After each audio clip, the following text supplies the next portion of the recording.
ദൈവനാമം മഹത്വം ഉണ്ടാകട്ടെ. ക്രിസ്തുവിലുള്ള വിശ്വാസം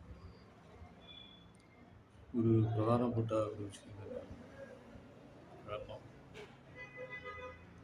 വിശ്വാസം വേണം, എങ്കിൽ മാത്രമേ ദൈവത്തിൻ്റെ പ്രവൃത്തി കാണാൻ കഴിയൂ. അതായത് നാം വിശ്വാസത്തിൽ നിൽക്കുമ്പോൾ ഇരുളിൻ്റെ ശക്തി കൊണ്ട്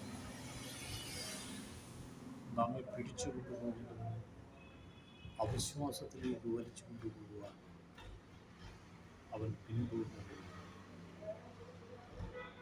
പക്ഷെ നാം എന്ത് ചെയ്യണം? യേശുവിൻ്റെ നാമത്തിൽ പ്രാർത്ഥിച്ച് വിശ്വാസത്തിൻ്റെ പാതയിൽ യാത്ര ചെയ്യണം.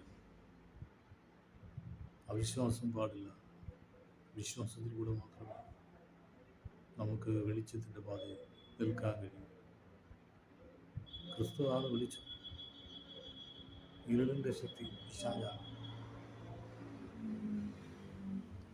അപ്പോൾ വെളിച്ചത്തിൻ്റെ സാക്ഷികളായി അനുദിനം മുന്നേറണം.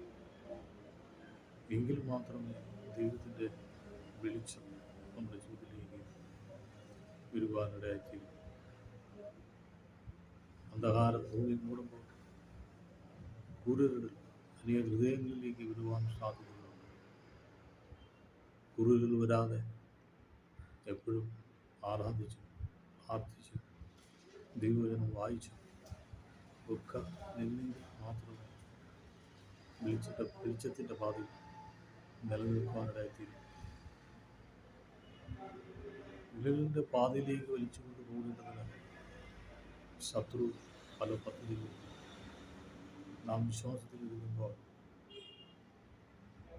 ശത്രുവായ പിശാച് ചില കഷ്ടതകൾ, ചില പ്രയാസങ്ങൾ, ചില ബുദ്ധിമുട്ടുകൾ, ചില പ്രതിസന്ധികൾ ജീവിതത്തിൽ വരും. അപ്പോൾ അവിടെ നാം എന്ത് ചെയ്യണം?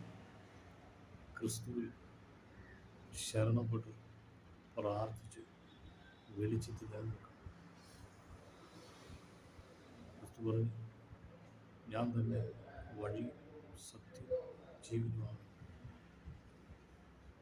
ഇത് ഈ വഴി വെളിച്ചത്തിൻ്റെ വഴിയാണ്,